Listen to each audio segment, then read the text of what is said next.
पढ़ेंगे indifference curve के बारे में। इंडिफरेंस कर्व एक ऐसा कर्व होता है जो कि ग्राफिकल रिप्रेजेंटेशन दिखाता है various combination of two goods का। जो दो गुड्स होते हैं उन दो गुड्स को बेसिकली इसलिए यूज़ किया जाता है ताकि वो लोग इक्वल लेवल ऑफ सेटिस्फैक्शन दे सकें। अब आपको मैं अगर इस तरह से कोई भी डेफिनेशन बता रही हूँ तो इसका मतलब सबसे पहले इंडिफरेंस कर्व को समझने के लिए हम लोग को कुछ ऐसी चीज़ों के बारे में जानना होगा पहले जो कि इंडिफरेंस कर्व को और भी अच्छे से समझा सकती हैं।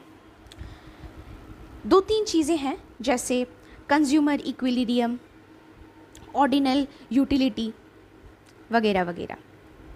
ऑर्डिनल यूटिलिटी और कार्डिनल यूटिलिटी ये दो तरीके की यूटिलिटी होती हैं। सबसे पहले ये समझते हैं कि यूटिलिटी क्या चीज़ है। जिस तरह से फोर्स को मेजर करने के लिए हम लोग न्यूटन को यूज़ करते हैं, वैसे ही लेवल ऑफ सेटिस्फैक्शन को मेजर करने के लिए हम लोग यूटिलिटी का यूज़ करते हैं। ठीक है, इतना कॉन्सेप्ट आपका क्लियर है। लेकिन अब इस यूटिलिटी को भी हम लोग दो तरीके से समझते हैं। कभी कभी हम लोग किसी चीज़ को मतलब किसी सेटिस्फैक्शन को समझने के लिए नंबर का यूज़ करते हैं। फॉर एग्ज़ाम्पल 1, 2, 3, 4, तो उसको हम लोग कार्डिनल यूटिलिटी में रखते हैं। लेकिन अगर वही चीज़ को हम लोग किसी रैंक के मतलब लो मतलब हाई ये इस तरह से समझते हैं तो हम लोग उसको ऑर्डिनल यूटिलिटी बोलते हैं। तो बेसिकली कार्डिनल यूटिलिटी और ऑर्डिनल यूटिलिटी का डिफरेंस जो है वो ये है कि कार्डिनल यूटिलिटी को हम लोग न्यूमेरिकल वैल्यू से मेजर करते हैं, लेकिन अगर हम लोग ऑर्डिनल यूटिलिटी की बात करें तो हम लोग उसको क्या करते हैं, ज़्यादा कम और या तो समान, इस तरह से हम लोग ऑर्डिनल यूटिलिटी की बात करते हैं। ठीक है, अब मैंने आपको ऑर्डिनल यूटिलिटी के बारे में इसलिए बताया क्योंकि ऑर्डिनल यूटिलिटी का ही यूज़ इंडिफरेंस कर्व में होता है। ठीक है, नेक्स्ट है हम लोग का कंज्यूमर इक्विलिब्रियम। इंडिफरेंस कर्व में कंज्यूमर इक्विलिब्रियम का बहुत बड़ा रोल है। कंज्यूमर इक्विलिब्रियम हम लोग उस सिचुएशन को कहते हैं जहाँ पे एक इंसान या जहाँ पे एक कंज्यूमर अपने सेटिस्फैक्शन को बढ़ाने के लिए जितना उसका इनकम है, ठीक है, जितना उसका इनकम है उसी इनकम में जो सामान उसको मिल रहा है उस सामान को उसी दाम में वो खरीद रहा है।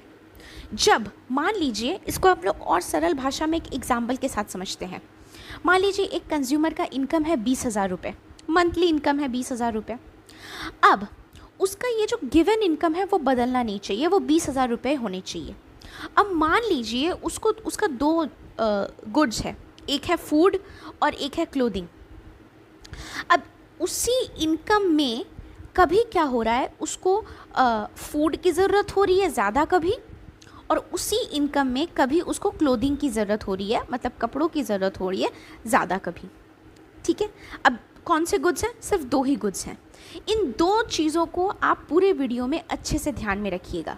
इन दो एग्जाम्पल से आप इंडिफरेंस कर्व को ज़्यादा अच्छे से समझ पाएंगे। चलिए अब हम लोग आगे बढ़ते हैं। तो आई होप आपको कंज्यूमर इक्विलिब्रियम समझ में आ गया होगा।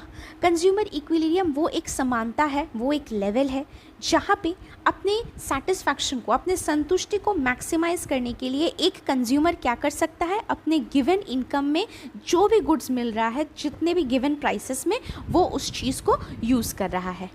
डन। नेक्स्ट अब हम लोग आगे बढ़ते हैं। इंडिफरेंस कर्व के कुछ कुछ अजम्पशंस भी होते हैं दोस्तों, जैसे कि मान लीजिए प्राइस जो भी गुड्स हम लोग खरीद रहे हैं उसके जो प्राइसेस हैं वो कांस्टेंट होने चाहिए। इसके साथ मैं कुछ और भी ऐड करूँगी, जो मनी इनकम होता है कंज्यूमर का वो भी कांस्टेंट होना चाहिए दोस्तों, क्योंकि प्राइसेस ऑफ गुड्स अगर ज़्यादा फ्लक्चुएट करेंगे तो क्या होगा कि कंज्यूमर को कभी अपने प्रेजेंट गुड्स में क्या होता है, सेटिस्फैक्शन नहीं मिल पाएगा। अब मान लीजिए कि किसी को आदत है चाय पीने की, तो अब मान लीजिए चाय 10 रुपया मिलता है और वो उसी चाय को यूज़, मतलब 10 रुपये की वो कोई भी एक चाय का नाम जैसे कि रेड लेबल, तो अगर मान लीजिए वो 10 रुपये के रेड लेबल की चाय ही उसे पसंद है और उसे कुछ पसंद नहीं है, क्योंकि हम लोग सेटिस्फैक्शन की बात कर रहे हैं। तो सेटिस्फैक्शन आपका कभी भी इस तरह से नहीं होता है कि मान लीजिए किसी भी मैथमेटिकल कैलकुलेशन से हम निकालिए। ये तो हमारे मन के ऊपर होता है कि किससे हम लोग को कभी कभी थोड़ी सी चीज़ भी हमें बहुत हाई लेवल का सेटिस्फैक्शन दे देती है। तो इसी तरीके से उस चीज़ का दाम नहीं घटना या बढ़ना चाहिए, बट क्या होना चाहिए, उसी गिवन इनकम पे, जो उस इंसान का इनकम है, उसी गिवन इनकम पे उसी प्राइस में उसका जो खुद का सेटिस्फैक्शन है वो उसको मिल रहा है। ये थोड़ा डीप है, अगर आप थोड़ा समझने का कोशिश करेंगे तो इसको हम लोग इंटेंसिटी ऑफ डिज़ायर भी बोल सकते हैं। थर्ड, हम लोग इसको समझते हैं कि कंज्यूमर क्या करता है, स्पेंड करता है अपने इनकम को एटलीस्ट 2 गुड्स पे। एटलीस्ट 2 गुड्स होना चाहिए जो कि एक दूसरे का सब्सटीट्यूट बन सके। फॉर एग्जाम्पल दोस्तों, कि अगर हम लोग क्लोथिंग और फूड कर ले, कभी मान लीजिए कि उसका जो डिज़ायर है वो फूड के प्रति ज़्यादा हो रहा है, अभी ड्रेस वगैरह की ज़रूरत नहीं है, लेकिन वहीं अगर फेस्टिव सीज़न आया तो ड्रेस की ज़रूरत ज़्यादा है, फूड पे उतना ध्यान नहीं है। तो उसी गिवन इनकम पे वो फूड पे कभी ध्यान दे रहा है तो कभी क्लोथिंग पे ध्यान दे रहा है। ये डिपेंड करता है कि उसकी इंटेंसिटी ऑफ डिज़ायर उन 2 गुड्स में कब कहाँ ज़्यादा है। ठीक है, इतना तो अजम्पशंस में होना चाहिए। अब नेक्स्ट है फोर्थ है हम लोगों का more of a good always gives more satisfaction to the consumer. अब ये तो नॉर्मल सी बात है दोस्तों, जितना ज़्यादा गुड्स होगा, यानी कि कितने गिवन इनकम में अगर आपको ज़्यादा गुड्स मिल रहा है तो वो आपको ज़्यादा सेटिस्फैक्शन तो देगा ही ना। अब मान लीजिए कि पहले आपका कोई भी आपकी फेवरेट सी चीज़ मान लीजिए बहुत कम मिलती थी आपको, लेकिन अगर आपको वही चीज़ अब आपको ज़्यादा मिलने लग रही है, वही इनकम पे, वही चीज़ों पे। जैसे कि हम लोग देखते हैं कभी कभी क्या होता है कि अगर आप लोग कोई भी वेफ़र लेते हैं या फिर कोई भी चिप्स या कुरकुरे का पैकेट देखते हैं तो कभी कभी साइड में लिखा रहता है कि 25% एक्स्ट्रा, 10% एक्स्ट्रा, या फिर कोई भी डिटर्जेंट पाउडर के पैकेट में देखते हैं कभी कभी उसमें लिखा रहता है 10% एक्स्ट्रा, 20% एक्स्ट्रा। तो ये क्या हो रहा है कि वही गिवन दाम पे आपको एक्स्ट्रा मिल रहा है, और एक्स्ट्रा से क्या होगा, आपका सेटिस्फैक्शन पूरा होगा। तो ये भी एक अजम्पशंस में आते हैं। परफेक्ट कंपटीशन होना चाहिए दोस्तों, परफेक्ट कंपटीशन होना चाहिए, मतलब कि नंबर ऑफ़ बायर्स और नंबर ऑफ़ सेलर्स क्या होना चाहिए, इक्वल होने चाहिए। कभी कभी क्या होता है कि बायर बहुत अधिक हो जाते हैं, मतलब खरीदने वाले बहुत ज़्यादा अधिक हो जाते हैं और बेचने वाले कम होते हैं। तो जो बेचने वाले होते हैं वो क्या करते हैं, अपना मोनोपोली चलाना शुरू कर देते हैं। जान रहे हैं कि ज़्यादा कंपटीशन तो है नहीं, तो जो मैं दाम डिसाइड करूँगा वही सबको लेना पड़ेगा, क्योंकि खरीदने वाले तो बहुत कम हैं। ऐसा अक्सर देखा जाता है कि कुछ चीज़ें होती है हमारे सोसाइटी में, जैसे मान लीजिए आयरन, स्टील, कुछ चीज़ें होती हैं जो कि काफ़ी हैवी होती हैं, जो कि हम लोग कैपिटल गुड्स में लेते हैं, लेकिन उनके जो बेचने वाले होते हैं वो काफ़ी धन्ना सेठ लोग होते हैं, काफ़ी बड़े बड़े उद्योगपति होते हैं, इंडस्ट्रियलिस्ट्स होते हैं। तो उसमें हम लोगों को क्या करना पड़ता है, उसमें हम लोगों को इन सारी चीज़ों को थोड़ा सा ध्यान में रखना चाहिए कि अगर इंडिफरेंस कर्व की बात करते हैं तो हम लोग का परफेक्ट कंपटीशन होना चाहिए। मतलब अगर खरीदने वाले जैसे होते हैं उतने ही बेचने वाले होते हैं। अगर आप कहीं पे कपड़ा खरीदने जाते हैं तो अगर आपको तिवारी जी के कपड़ा का दुकान अच्छा नहीं लगता है तो आप गुप्ता जी के टेक्सटाइल के दुकान में जा सकते हैं। अगर गुप्ता जी भी अपनी मनमानी करते हैं तो आप सिंह जी की दुकान में जा सकते हैं। तो इस तरह से आप समझ सकते हैं, और ख़रीदने वाले तो कपड़े होते ही हैं, है कि नहीं। तो ये एक एग्जाम्पल है जिसके द्वारा हम लोग समझ सकते हैं कि परफेक्ट कंपटीशन होना इम्पॉर्टेंट है। 6th पॉइंट होता है दोस्तों, कंज्यूमर को रैशनल होना चाहिए। कभी कभी ये सेटिस्फैक्शन, ये डिज़ायर, ये क्या चीज़ें होती है, ये हमारे मन की चीज़ें होती हैं। तो होता क्या है कि ये एक फीलिंग होती है हमारे अंदर, लेकिन कभी कभी ये जो फीलिंग्स, ये जो इमोशंस होते हैं, ये हमारी इंटेलिजेंस और लॉजिक को ढक देते हैं। तो कंज्यूमर शुड बी रैशनल। इससे क्या होगा, इससे उनको काफ़ी फ़ायदा होता है लॉन्ग टर्म में।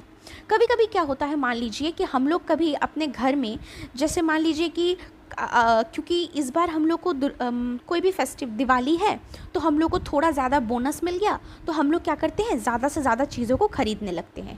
लेकिन अगर हम लोग वहीं एक लोअर मिडिल क्लास या कोई गरीब घर में देखें तो मान लीजिए हम तो ज़्यादा ख़रीद के बैठ गए, लेकिन क्या उन लोगों की भी वो चीज़ की नीड है, तो क्या वो लोग उस चीज़ को अफोर्ड कर पा रहे हैं? क्योंकि ऑलरेडी वो चीज़ किसी अच्छे मिडिल क्लास घर ने तो खरीद ली है, किसी हायर क्लास ने खरीद के अपने घर में स्टॉक जमा कर लिया है।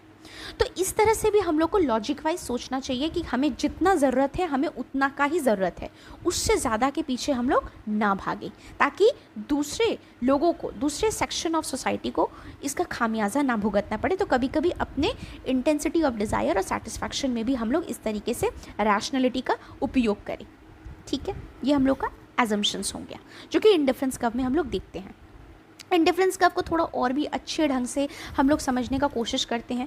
यहाँ पे आप स्क्रीन में देख सकते हैं कि यहाँ पे कंज्यूमर है, क्लोथिंग है, फूड है।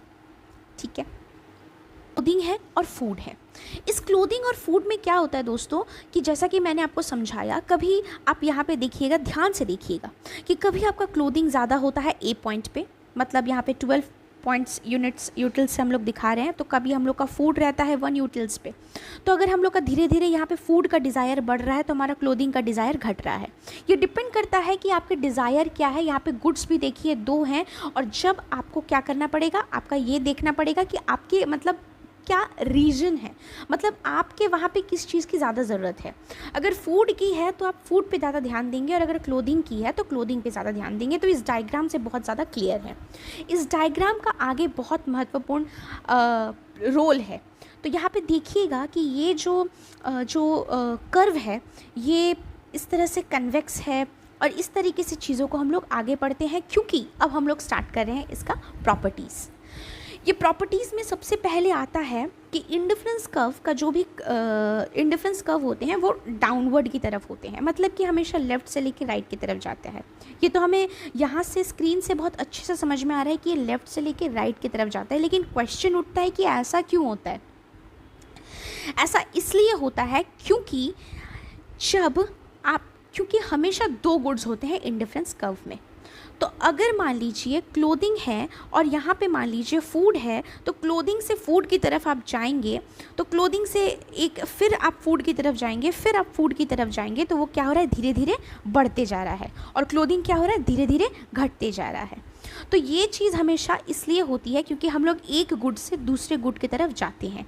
तो जब हम लोग एक गुड से दूसरे गुड की तरफ जाते हैं तो वो चीज़ क्या